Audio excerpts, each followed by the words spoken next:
or to live in a country where, and to be honest with you, from what I was researching and seeing as well, a lot of Colombians are more so based, it's like class versus more so like racism based on skin color. Because a lot of people are mixed with, you know, you might have the husband or the wife might come from more of a European bloodline versus the other spouse coming from either indigenous or an African type of bloodline. So it's a lot of mixing. Okay, so let me ask you this. For the people who say, you know, well, there's racism everywhere and there's racism in Colombia and racism in the United States, why not just stay in the United States? Well, when you realize that the world is a bigger place and that the US is not beneficial to you in numerous areas, you kind of say to yourself, look, you got to pick your poison, essentially. Okay. You got to pick your poison. So which poison do you want less? You know, and if there's poison that's lesser damaging on you as a person, then you might as well go with that.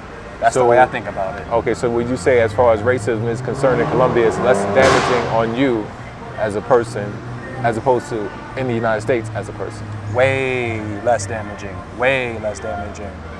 Okay, well, since we're on the topic of racism, let's ask this. This is a particular incident, and with the Black Lives Movement incident, how are the police interactions here in Medellin, Colombia with a black man such as yourself?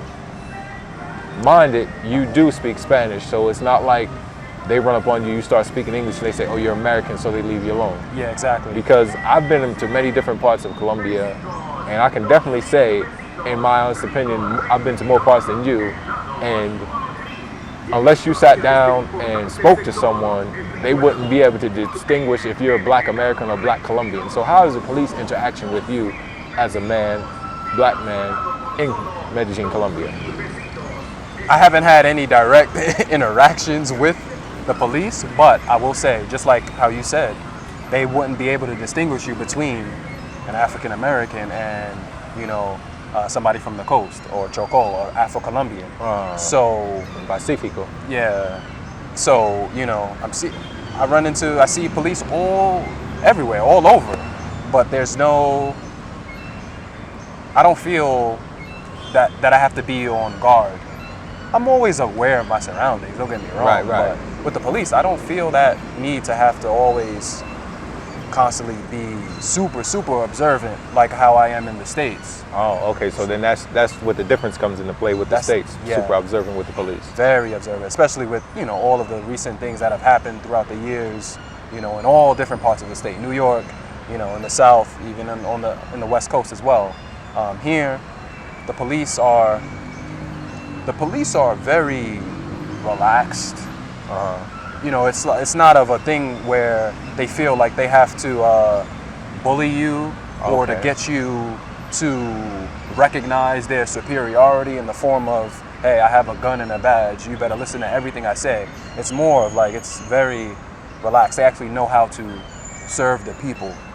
You know, I saw the incident one time, a guy and his girl, maybe I think they were like, they didn't have a physical altercation, but, you know, they were going at each other. And I saw the police come, and the police he was very relaxed. He wasn't aggressive towards the male. Okay. He just was having a dialogue with them, trying to play the mediator role. And this is something that, not to say that doesn't exist in the U.S., but... Does it exist in the U.S.? Yeah, you would have to think, yeah. The majority of the times, you don't see that happening in the U.S. Majority of the times, police take a more of an aggressive approach towards handling matters. Aggressive approach towards which party, the male or the female? More so the male, more so the male, without a doubt. And if you happen to be an African American male, ooh, that could get tricky. That could get very tricky. And this is in the States? This is in the States, exactly. Okay. Police are regular. Police are chill out here. It's really chill. All right. Awesome, cool.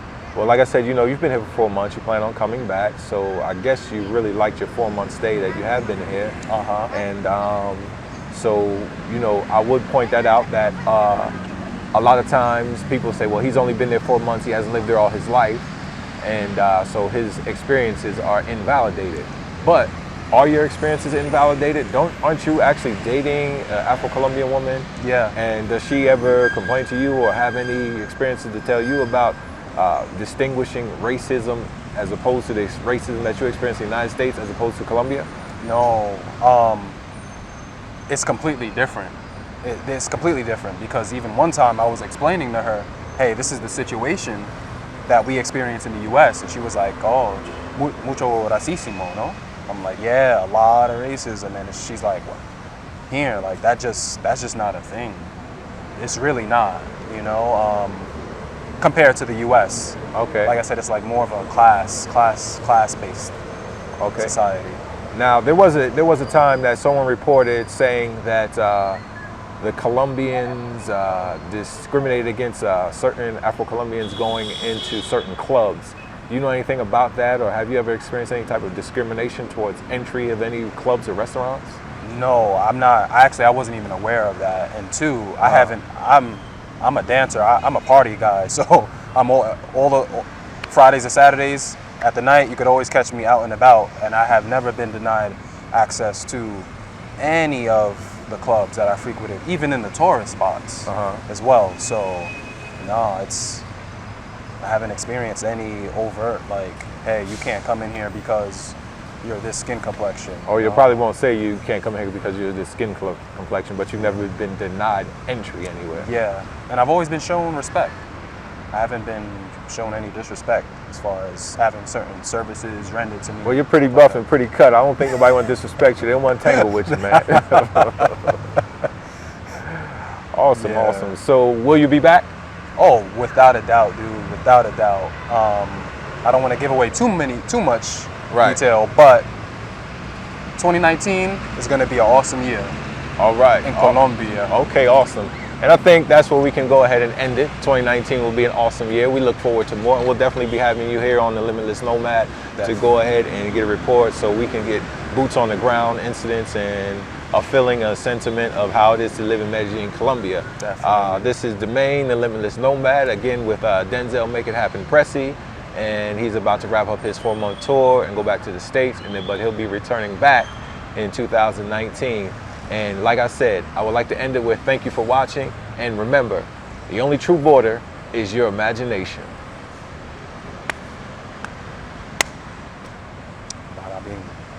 Okay, cool. So, you were telling me about a business owner named Freddie in a restaurant downtown. Yeah. Go ahead and tell us about Freddie and the restaurant he owns. Freddie, he has, I want to say, he has a whole bunch of different types of food. Like he does the fish, the seafood, he does chicken, you know, but the fact of the matter is his restaurant is inside of one of the main popular malls on downtown. And yeah, like what's the name of the mall? Punto Oriental? Punto Oriental. Okay, Punto Oriental, I frequent that. Yeah, and so, you know, I went up there one time. I said, okay, I just want a quick bite to eat. I saw, hey, okay, Afro-Colombian guy, okay, boom. Oh, so his ethnicity is Afro-Colombian? Yeah. I think he's from, I can't remember if his family is from the Pacifico or if he was born here. I can't remember, but without a doubt, yes, you know he's Afro-Colombian. Okay. But yeah, good food. But the fact of the matter is, I was surprised to see that inside of the mall because, you know, walking around outside, like even here, down the block, a couple of blocks down, there is a seafood restaurant that is ran by an Afro-Colombian family. But to have a business inside of a mall, and I know the mall's prices are going to be more as far as rent is concerned. Because of the leasing. Yeah, so seeing that, and he gets a lot of business, not just from Afro-Colombians, but from other Colombians of different, you know, ethnicities. Yeah. So I was like, yo. This is, and you know, just hitting it off well. I'll go to the mall one day, you know, chat it up with him, and he'll offer me, you know, maybe a piña or limonada, you know, just chopping it up with him, just talking, just trying to learn more about how I can live more like a local. Okay, cool. Just a great experience. Great experience. All right, awesome. All right, cool. Great experience. All right, man. Well, thank you. Cool. All right.